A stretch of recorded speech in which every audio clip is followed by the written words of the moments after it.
साहिबंदगी दोस्तों, आज हम लोग जानेंगे कि विश्वकर्मा पूजा क्यों मनाई जाती है। आखिर विश्वकर्मा पूजा मनाने के पीछे क्या रहस्य छिपा हुआ है। इनको जानने के लिए हम लोग आज एक कहानी को सुनेंगे। बहुत समय पहले की बात है, जब यह सृष्टि नई नई बनी थी, तब देवताओं और असुरों के बीच अक्सर संघर्ष होता रहता था।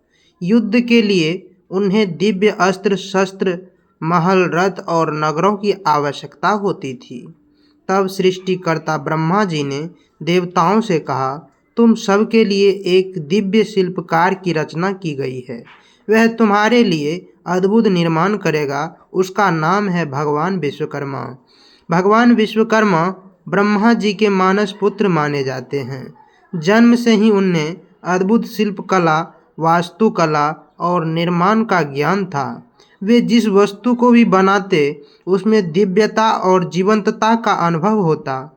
ब्रह्मा जी ने उन्हें वरदान दिया, वत्स, तुम देवताओं के प्रधान शिल्पी रहोगे। तुम्हारे हाथों से बने महल, नगर और यंत्र अमृत को प्राप्त करेंगे। विश्वकर्मा जी ने इंद्र के लिए स्वर्गलोक का निर्माण किया, जिसमें सोने चांदी के महल, नंदवन और इंद्र सभा थी।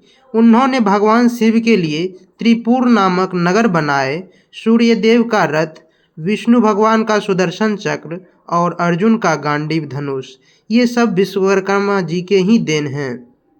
केवल देवताओं ही नहीं, असुरों ने भी विश्वकर्मा जी से यंत्र और नगर बनवाए। जब असुरों ने लोहपुर और माया नगरी का निर्माण करवाया, तो देवता चिंतित हुए। तब ब्रह्मा जी ने कहा, विश्वकर्मा निष्पक्ष शिल्पकार है। वे सबके लिए निर्माण करेंगे, यह उनकी धर्मनिष्ठा है। जब देवताओं ने देखा कि विश्वकर्मा जी के बनाए हुए उपकरण और नगर युद्ध में निर्णायक भूमिका निभा रहे हैं, तो उन्होंने निश्चय किया कि इस दिव्य शिल्पकार की पूजा की जाए। उस दिन से प्रत्येक वर्ष 17 सितंबर कन्या संक्रांति या भाद्र पक्ष शुक्ल पक्ष की पंचमी पर विश्वकर्मा पूजा मनाई जाने लगी। इस पूजा का उद्देश्य केवल धार्मिक नहीं है, बल्कि यह याद दिलाता है कि मेहनत कला और शिल्प कला का आदर करना चाहिए। जो भी साधन और औजार मशीनें हमारे जीवन को सरल बनाते हैं, उनकी देखभाल और सम्मान आवश्यक है। कार्य ही पूजा है और हर काम को ईश्वर भाव से करना ही सच्ची उपासना है।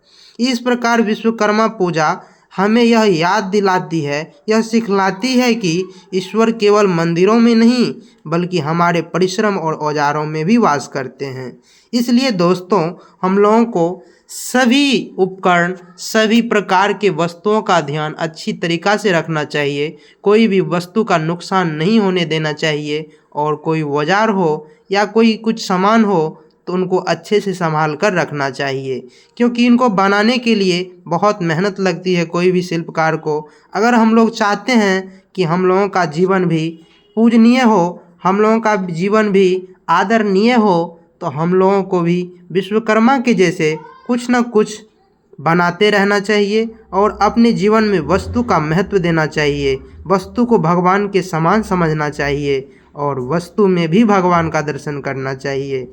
इसलिए इसी कारण विश्वकर्मा पूजा मनाया जाता है। इसलिए कल आप लोगों का विश्वकर्मा पूजा है, 17 सितंबर है। आप लोग बहुत ही धूमधाम से इस विश्वकर्मा पूजा को मनाइए, और विश्वकर्मा बाबा के याद में हम लोगों को सभी औजारों की सुरक्षा हेतु साफ़ सुथरा भी करनी चाहिए। इसलिए साफ़ सुथरा पर भी ध्यान देते हुए इस विश्वकर्मा पूजा को बहुत ही अच्छे ढंग से मनाइए। साहिबंदगी।